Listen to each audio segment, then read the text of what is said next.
ಹಾಗಾಗಿ ಇದರ ಒಂದು ಉದಾಹರಣೆ ಹೇಳಬೇಕಲ್ಲ ಜನಕ್ಕೆ. ಒಂದು ಗ್ರಹ ಹೋದ್ರಂತೆ ವಿಶೇಷ ಅಂದ್ರೆ ಯಾಕೆ ವಿಶೇಷ ಅನ್ನೋದನ್ನು ಕೂಡ ತಿಳಿಬೇಕು. ಗ್ರಹ ಮುಂದೆ ಹೋಗ್ತದೆ ಹಿಂದೆ ಹೋಗ್ತದೆ ಅದ್ರೇನು ವಿಶೇಷ ಅಂತ ನಾನು ಲಿಂಕ್ ಮಾಡಿ ಹೇಳ್ತಿದ್ದೀನಿ. ಯಾಕೆ ಹಿಂದಿನ ತಿಂಗಳು ಯಾಕೆ ಆಗ್ಲಿಲ್ಲ, ಉತ್ತರಾಯಣ ಇನ್ನೊಂದು ತಿಂಗಳು ಕಾಯ್ದರೆ ಇನ್ನೊಂದು 1.5 ತಿಂಗಳು ಉತ್ತರಾಯಣ ಬರ್ತದೆ, ಅವಾಗ ಮಾಡ್ಬೋದಾಗಿತ್ತಲ್ಲ. ಆದರೆ ಅದು ಮಹಾಗ್ರಹರ ಒಂದೇ ತಿಂಗಳಲ್ಲಿ ನಾನು ಆಗಲೇ ಹೇಳಿರ್ತಕ್ಕಂತಹ ಅಪರೂಪದ ಒಂದು ಗ್ರಹ ಗೋಚಾರ ಏನಿದೆ ಅದರ ಸತ್ಫಲ ಇದೆಲ್ಲ. ಒಂದು ಇನ್ನು 106 ವರ್ಷಕ್ಕೆ ಸಲ್ಲತಕ್ಕಂತಹ ಬೃಹತ್ ಕೆಲಸಗಳು ಕೂಡ ಇದನ್ನು ನಮಗೆ ಸಾಕ್ಷಿಯಾಗಿ ನೋಡಲಿಕ್ಕೆ ಸಿಕ್ಕಿದೆ.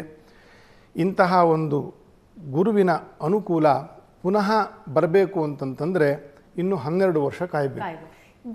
ಗುರು ಈಗ ತಾವು ಹೇಳಿದ್ರಿ ಬೃಹಸ್ಪತಿ ಜೊತೆಗೆ ದೇವಗುರು, ಇಂತಹ ಸಂದರ್ಭದಲ್ಲಿ ಈ ಗುರು ಬದಲಾವಣೆ ಎಷ್ಟು ವಿಶೇಷ ಆಗುತ್ತೆ? ಆಮೇಲೆ ಗುರುವಿನ ಗುಣಲಕ್ಷಣಗಳ ಬಗ್ಗೆ ತಿಳಿಸೋದಾದರೆ, ಗುರುವಿನ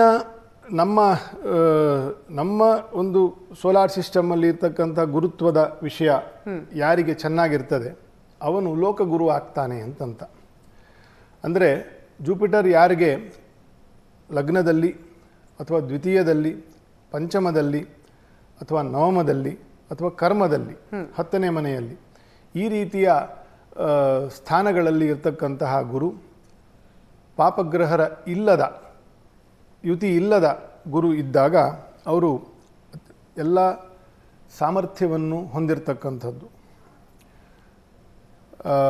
ಸರ್ವೈಶ್ವರ್ಯ ಸಮನ್ವಿತ ವಿಭವ, ಜ್ಞಾನಿ, ಕೀರ್ತಿವಂತನು. ಅಂದರೆ ವಿಭವ ಅಂತಂತಂದರೆ ಕಷ್ಟ ಇಲ್ಲದೆ ಇರತಕ್ಕಂಥವನು ಅಂತ. ಮತ್ತು ಎಲ್ಲ ಬಗೆಯ ಸೌಖ್ಯಗಳಿಗೆ ಕಾರಣನಾಗಿರ್ತಕ್ಕಂಥವನಾಗ್ತಾನೆ ಆ ವ್ಯಕ್ತಿ.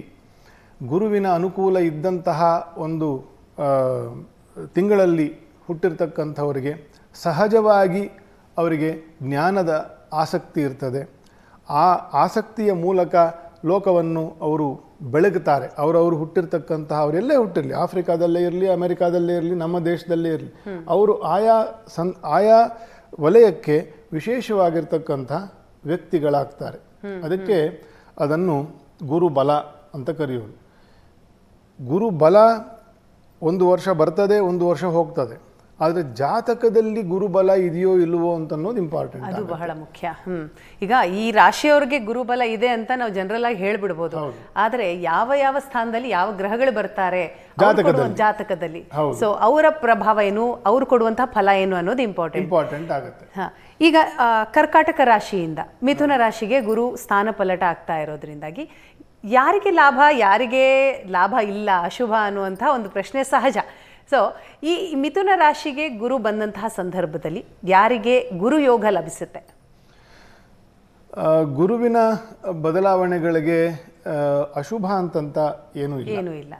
ಎಕ್ಸೆಪ್ಟ್ ಗುರು. ಬೇರೆ ಎಲ್ಲ ಗ್ರಹರ ಬದಲಾವಣೆಗೂ ಕೂಡ ಶುಭ ಮತ್ತು ಅಶುಭ ಅಂತ ಉಂಟು. ಗುರುವಿಗೆ ಅಶುಭ ಆಗ್ತಕ್ಕಂಥದ್ದು ಒಂದೇ ಸಂದರ್ಭದಲ್ಲಿ ರಾಹುವಿನ ಮನೆ ಇದ್ದಾಗ, ಗುರುವು ಸೇರಿದಾಗ ಮಾತ್ರನೇ ಗುರುವಿನ ದೋಷ, ಅಂದರೆ ಗುರುವಿನಿಂದ ದೋಷ ಬರ್ತದೆ ಅಂತಂತ ಶಾಸ್ತ್ರಗಳಲ್ಲಿ ಹೇಳೋದು. ಹಾಗಾಗಿ ಇದ್ಯಾರಿಗೂ ಅಶುಭ ಅಂತಂತ ಹೇಳಲಿಕ್ಕಿಲ್ಲ. ಕೆಲವರಿಗೆ ತಾತ್ಕಾಲಿಕವಾಗಿ ಗುರುಬಲ 1.5 ತಿಂಗಳವರೆಗೂ ಬಂದಿರ್ತದೆ. ಈಗ ಈ ಹಿಂದೆ 1.5 ತಿಂಗಳ ಮುಂಚೆ ಯಾರಿಗೆಲ್ಲ ಗುರುಬಲ ಇತ್ತೋ ಪುನಃ ಅವ್ರಿಗೆ ಗುರುಬಲ ಬರ್ತದೆ. ಸೊ ಇಲ್ಲದೇ ಇರೋವರಿಗೆ ಮಧ್ಯದಲ್ಲಿ ಕೊಟ್ಟು ಹೋಗೋದು, ಮತ್ತೆ ಇದ್ದವರಿಗೆ ಪುನಃ ಅವರ ಫಲವನ್ನು ಕಂಟಿನ್ಯೂ ಮಾಡ್ತಕ್ಕಂಥದ್ದು. ಇದು ವಿಶೇಷ ನೋಡಿ. ಇದು ನಾವು ಎಷ್ಟೋ ಜನಕ್ಕೆ ಗುರುಬಲ ಇರಲ್ಲ, ಈ ವರ್ಷ ಗುರುಬಲ ಇಲ್ಲವಂತೆ, ಈ ಕೆಲಸ ಮಾಡ್ಲಿಕ್ಕಾಗಲ್ಲ ಅಥವಾ ಕೆಲಸ ಮಾಡಕ್ ಆಗ್ತಾ ಇಲ್ಲ, ಕಂಪ್ಲೀಟ್ ಮಾಡಕ್ ಆಗ್ತಾ ಇಲ್ಲ, ಈ ರೀತಿಯ ತೊಂದರೆಯನ್ನು ಪ್ರತಿ ವರ್ಷ ಜನ ಅನುಭವಿಸ್ತಾರೆ. ಆದರೆ ಈ ವರ್ಷ ಹಾಗಾಗಿಲ್ಲ. 1.5 ತಿಂಗಳಷ್ಟು ಯಾರಿಗೆಲ್ಲ ಗುರುಬಲ ಇಲ್ವೋ ಆ ರಾಶಿಯವರಿಗೆ ಅವ್ರಿಗೆ 1.5 ತಿಂಗಳು ಗುರುಬಲ ಕೊಡೋದು, ಅವ್ರು ಆಟೋಮೆಟಿಕ್ ಆಗಿ ಅನೇಕ ಒಳ್ಳೆ ಕೆಲಸಗಳಾಗ್ತದೆ. ಆಯ್ತಾ? ಮತ್ತೆ ವಾಪಸ್ ಯಾರಿಗೆಲ್ಲ ಈ ವರ್ಷದ ಫಲ ಕೊಡಬೇಕು ಅವ್ರಿಗೆ ಮತ್ತೆ ವಾಪಸ್ ತೀರ್ಸ್ಲಿಕ್ಕೆ ಹೋಗೋದು. ಸೊ ಆ ರೀತಿಯ ವಿಶೇಷವಾಗಿ ಯಾರಿಗೂ ಅನ್ಯಾಯ ಮಾಡೋಂಗಿಲ್ಲ.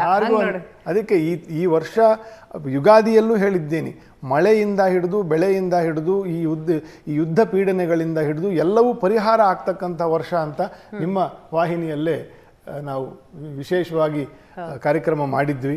ಹಾಗೆ ಆಗ್ತಾ ಇದೆ ಕೂಡ. ಇದು ಒಂದೊಂದೇ ಸಮಸ್ಯೆಗಳು, ಯುದ್ಧ ಅಂತಕ್ಕಂಥ ದೊಡ್ಡ ಸಮಸ್ಯೆಯಿಂದ ಹಿಡಿದು ವ್ಯಾಪಾರ ವ್ಯವಹಾರಗಳು ಚಾಲನೆ ಕೊಡ್ತಕ್ಕಂಥದ್ದು, ಈ ಶುಭ ಕಾರ್ಯಗಳಿಗೆ ಅನೇಕ ಸಮಸ್ಯೆಗಳಿದ್ದಂತಹ ಒಂದು 5 ವರ್ಷದ ಶನಿಯ ಒಂದು ಕೇಂದ್ರ ವರ್ಷಗಳು ಮುಗಿದಿರ್ತಕ್ಕಂಥದ್ದು ಎಲ್ಲ ಈ ವರ್ಷವೇ. ಹೌದು.